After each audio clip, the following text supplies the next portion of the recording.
కాలంలో నెల్లూరు జిల్లాలో ఈ గంజాయి ముఠా కానీ రౌడీయిజం కానీ నిన్న కూడా చూసాం.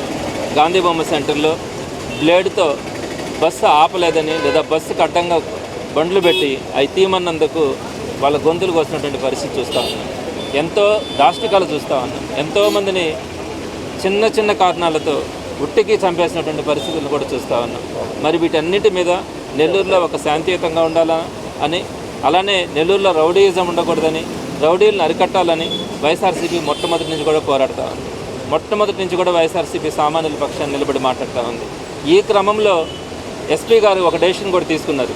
ఎవరి మీదనైనా కూడా 307 కేసు ఉండి అది కూడా ఒక్క కేసు అయి ఉండి దాంట్లో కనుక A1, A2, A3లో ఏ ఒక్కరికైనా అయి ఉంటుంటే వాళ్ళ మీద రౌడీ షీట్ ఓపెన్ చేయాలని చెప్పి ఎస్పీ గారు ఒక డెసిషన్ తీసుకోవడం, దీనికి పైనుంచి కూడా ఆర్డర్స్ వచ్చాయని కూడా చెప్తా ఉన్నారు. ఆ క్రమంలో చాలామంది మీద కూడా రౌడీ షీట్స్ ఓపెన్ చేస్తున్నారు. మేము తప్పకుండా కూడా సమర్థిస్తూ ఉన్నాం. ఎక్కడా కూడా రౌడీయిజం ఉండకూడదు. నెల్లూరు ఒక ప్రశాంతమైన నగరంగా ఏదైతే గత కొన్ని సంవత్సరాల నుంచి మనం ఒక మంచి పేరుందో దాన్ని కొనసాగించుకోవాలన్న ఆలోచనతో వైఎస్ఆర్సీపీ ఇప్పుడు కూడా ఉంటుంది. అయితే ఎక్కడైతే పొలిటికల్ మోటోతో కేసెస్ పెడతా ఉంటారో ఆ కేసెస్ కనుక అనవసరంగా 307లు పెట్టి ఒక్క కేసును పెట్టుకుని వాళ్ళ మీద రౌడీ షీట్లు ఓపెన్ చేసే పరిస్థితి కనుక వస్తే పొలిటికల్లో ఏ లీడర్ కూడా ముందుకు వచ్చే పరిస్థితి కూడా ఉండదు. ఈరోజు బొబ్బల శ్రీనివాస్ని మీకు అందరికీ కూడా తెలుసు. గత 10 సంవత్సరాల నుంచి కూడా అతను కార్పొరేటర్గా ఉన్నాడు. వైఎస్ఆర్సీపీలో ఒక చురుకైన లీడర్గా కూడా ఉన్నారు.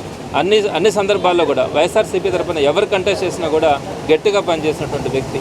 ఆ క్రమంలో వైఎస్ జగన్మోహన్ రెడ్డి గారు నెల్లూరుకు వచ్చినప్పుడు అక్కడ జగన్మోహన్ రెడ్డి గారిని చూడాలా అని చెప్పి ముందుకెళ్లే క్రమంలో ఆయన మీద ఒక 307 కేసు కూడా పెట్టడం జరిగింది. కేవలం ఆ 307 కేసుని బేస్ చేసుకొని తన మీద రౌడీ షీట్ కూడా ఓపెన్ చేయడం జరిగింది. దీని మీద ఎస్పీ గారిని కూడా కలవడం జరిగింది. ఇలా పొలిటికల్ మోటోతో ప్రారంభమైనటువంటి కేసెస్ ఎక్కడైనా కూడా పొలిటికల్ ఇంట్రెస్ట్ మీద ఏ విధమైనటువంటి అఫెన్స్, ఆయన చేతిలో కర్రలు కానీ కత్తులు కానీ అలాంటివి కూడా ఉండవు, ఎప్పుడు కూడా ఉండవు. ఆ సందర్భంలోనే కాదు, అలాంటి వ్యక్తి కూడా కాదు. మరి అలాంటి సందర్భాల్లో పెట్టినటువంటి కేసుల మీద రౌడీ షీట్లు ఓపెన్ చేస్తే వాళ్ళకు కూడా కుటుంబాలు ఉంటాయి, వాళ్ళకి భార్య బిడ్డలు ఉంటారు, పెళ్లి కావాల్సిన పిల్లలు ఉంటారు. మరి ఇలాంటి పరిస్థితుల్లో రౌడీ షీట్లు ఓపెన్ చేస్తే ఏదైనా కూడా బాధాకరం.